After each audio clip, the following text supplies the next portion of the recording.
सर्वांना प्रभू येशू ख्रिस्तात सलाम. देवाला जीवनात प्रथम स्थान द्या, भाग 3 च्या आपण पवित्र शास्त्रातून मनन करू. आपला देव परमेश्वर याच्यावर आपण कसे व किती प्रेम करतो. आपले छंद, मोबाईल, आवडत्या व्यक्ती अशा जगिक गोष्टीला बाजूला ठेवून प्रभूला आपल्या जीवनात प्रथम स्थान द्या. तू आपला देव परमेश्वर याच्यावर पूर्ण मनाने, पूर्ण जीवाने, पूर्ण शक्तीने प्रीती कर. तू आपला देव परमेश्वर हा अनन्य परमेश्वर आहे. हे तू आपल्या मुलाबाळांच्या मनावर बिंबव. घरी बसलेले असताना, मार्गात चालत असताना, निसताना, उठताना त्याविषयी बोलत जा.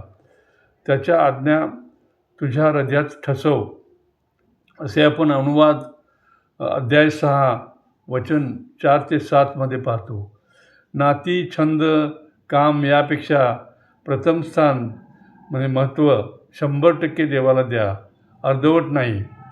माझ्याखेरीज तुला अन्य देव नसावेत. ही त्याची 10 आज्ञापैकी पहिली आज्ञा आहे. प्रभूला तुमच्या जीवनात प्रथम स्थान द्या, म्हणजे तो तुमचे जीवन तुमच्या सोबत असेल. तुमच्या जीवनात तुमच्यावर कृपेचा वर्षाव करील. देवाला प्रथम स्थान द्या ही देवाची पहिली आज्ञा आहे. आपल्या बापाचा व आपल्या आईचा मान राख अशी आज्ञा आहे. निर्गम अध्याय 20 वचन 12 मध्ये पाहतो. अनुवाद अध्याय 5:16 मध्ये हे आपण पाहतो. पण परमेश्वर म्हणतो, जो माझ्यापेक्षा आपल्या बापावर किंवा आईवर अधिक प्रेम करतो तो मला योग्य नाही. असे मत्ते अध्याय 10 वचन 3 मध्ये आपण पाहतो. इतर सर्व गोष्टीपेक्षा प्रभू येशू ख्रिस्तावर जास्त प्रेम म्हणजे आपल्या अंतःकरणात प्रभूला प्रथम स्थान देणे आवश्यक आहे. शिवाय आणि जो आपला वधस्तंभ उचलून घेऊन माझ्या मागे येत नाही तो मला योग्य नाही. असे आपण मत्ते 7 अध्याय 38 व लूकशुभवर्तमान अध्याय 9 वचन 23 मध्ये पाहतो. त्यामुळे आपले जीवन प्रभूला समर्पित केलेले असणे आवश्यक आहे. तर तू आपल्या सर्व मार्गात त्याचा आदर कर, म्हणजे तो तुझा मार्गदर्शक होईल. तू आपल्या द्रव्याने व आपल्या सर्व उत्पन्नाच्या प्रथम फळाने परमेश्वराचा सन्मान कर, म्हणजे तुझी कोठारे भरतील. असे आपण नीतिसूत्रे अध्याय 3 वचन 6, 9 आणि 10 मध्ये पाहतो. आपला वेळ, पैसा, निर्णय सर्व प्रथम प्रभू येशूला द्या आणि आपल्या जीवनात त्याला प्रथम स्थान देणं आवश्यक आहे. आता एका विधवेचे आपण दानाबद्दलचं वचन आपण पाहूया. एका विधवेने 2 टोल्या दान केल्या. त्याबद्दल प्रभू येशूने म्हटले, मी तुम्हाला खचित सांगतो, हे जे भांडारात टाकत आहेत त्या सर्वापेक्षा या गरीब विधवेने अधिक टाकले आहे. कारण त्या सर्वांनी आपल्या विपुलतेतून टाकले, परंतु हिने आपल्या कमाईतून आपले होते नव्हते ते आपली सर्व उपजीविका टाकली. असे आपण मार्क शुभवर्तमान अध्याय 12 वचन 41 ते 44 मध्ये पाहतो. या ठिकाणी आपण पाहतो आपल्या उत्पन्नातून परमेश्वराचा आदर करणे. आपल्या उत्पन्नातून प्रथम फळाने परमेश्वराचा सन्मान कर, म्हणजे तू आपल्या वचनाप्रमाणे तुझी कोठारे समृद्धीने भरेल. म्हणून आपल्या उत्पन्नाचे प्रथम फळाने त्याचा आदर करा आणि आदर करणे हे फार आवश्यक आहे. आज्ञा पाळणे म्हणजे प्रभूला जीवनात प्रथम स्थान देणे. प्रभूच्या ज्या आज्ञा आहेत त्या आपण पाळल्या पाहिजेत, म्हणजे आपण प्रभूला आपल्या जीवनात प्रथम स्थान देतो. जे आज्ञा पाळतात ते प्रभूवर प्रीती करतात. योहान शुभवर्तमान अध्याय 14 वचन 23 मध्ये प्रभू येशूने म्हटले, ज्याची माझ्यावर प्रीती असेल तो माझे वचन पाळेल. प्रभू येशू आपल्या जीवनात असण्यासाठी त्याची आज्ञा पाळण्यास प्रथम स्थान देणे म्हणजे प्रभूला आपल्या जीवनात प्रथम स्थान देण्यासारखे आहे. त्यामुळे त्याच्या आज्ञा ज्या आहेत त्या आपण पाळणे महत्त्वाचे आहे, म्हणजे आपण त्याला आपल्या जीवनात प्रथम स्थान दिले असे होईल.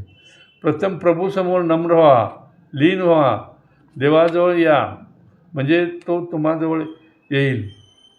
पापीजन आपले हात निर्मळ करा आपली अंतःकरणे शुद्ध करा, असे आपण याकोबाचे पत्र अध्याय 4 वचन 8 पाहतो. प्रभूसमोर तुम्ही आपण येताना नम्र लीन होणं आवश्यक आहे आणि त्याला आपल्या जीवनात प्रथम स्थान देऊन परमेश्वराला आपले जीवन सोपूया.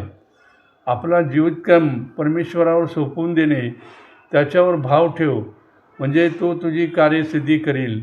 परमेश्वरावर भाव ठेव व सदाचाराने वाग, म्हणजे परमेश्वराच्या ठायी तुला आनंद होईल. तो तुमचे मनोरथ पूर्ण करील, असे आपण स्तोत्रसंहिता 37 वचन 3 व 4 पाहतो. त्यामुळे आपले सर्व जीवन हे आपलं जीवनक्रम परमेश्वरावर आपण सोपवून दिले पाहिजे. आपली सर्व कार्य परमेश्वरावर सोपव, म्हणजे तुझे बेत सिद्धीस जातील, असे आपण नीतिसूत्रे अध्याय 16 वचन 3 पाहतो. त्यामुळे आपले जीवनक्रम प्रभूवर सोपवा. तो तुमच्या सर्व चिंता सोडवील. त्याच्यावर तुम्ही सर्व आपले जीवनक्रम सोपवा, तो तुम्हाला सर्व प्रकारे सहाय्य करेल. आणि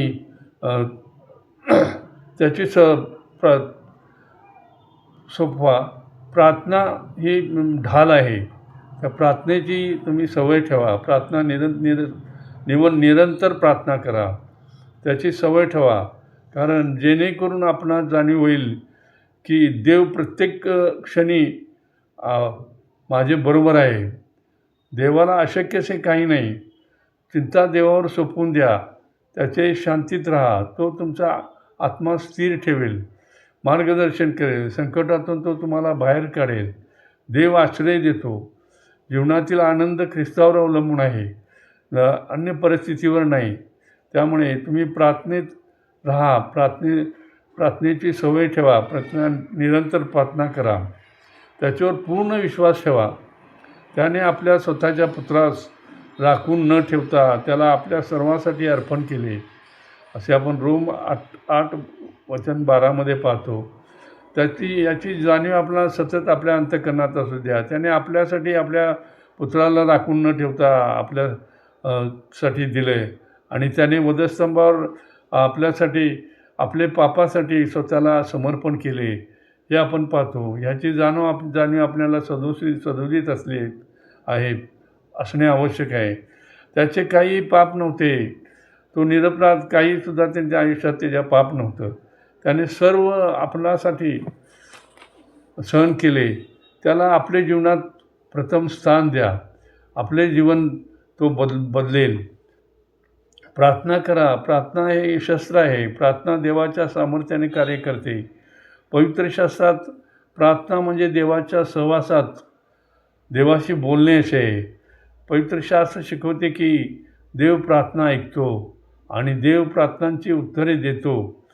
नीतिमानांची प्रार्थना कार्य करण्यात फार प्रबळ असते, असे आपण याकोबाचे पत्र अध्याय 5 वचन 6 पाहतो.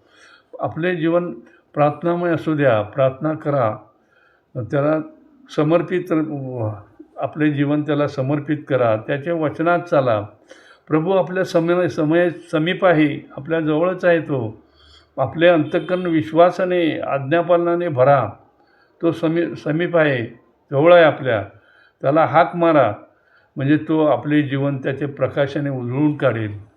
कशाविषयी चिंताक्रांत होऊ नका, तर सर्व गोष्टीविषयी प्रार्थना व विनंती करून आभार प्रदर्शनासह आपली मागणी देवाला कळवा, म्हणजे आपले जीवन आनंददायी होईल.